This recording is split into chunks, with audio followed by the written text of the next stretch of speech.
এখন দাবার গুটি পাল্টে গেছে, দাবার গুটি পাল্টে গেছে। এক মাঘে শীত যায় না, কিন্তু আমরা স্মরণে রাখি না, ভুলে যাই। এটাই বড় আফসোস প্রিয় ভাইরা। তো এটা ওয়ার্ম আপ প্রোগ্রাম, এটা ওয়ার্ম আপ উদ্বোধনী প্রোগ্রাম, বিভাগীয় প্রোগ্রাম আমার জানুয়ারি থেকে শুরু। তো যা যা করছেন আমার সাথে পেকুয়াতে সব কিন্তু বয়ান দিব, ওই জায়গায় সব বলে দিব পেকুয়াবাসী কি করছে।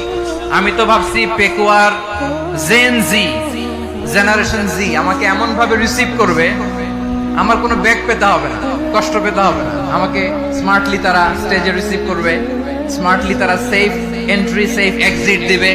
তো বাস্তবে তো উল্টা, একেবারে উল্টা। আমি জানি জায়গা নাই, ওই যে দেখছেন উত্তর রেডি আছে। আমি জানি যে ধারণ ক্ষমতার অনেক বেশি লোক হয়ে গেছে, এটা আমি জানি। ভালোবাসা কোনো আইন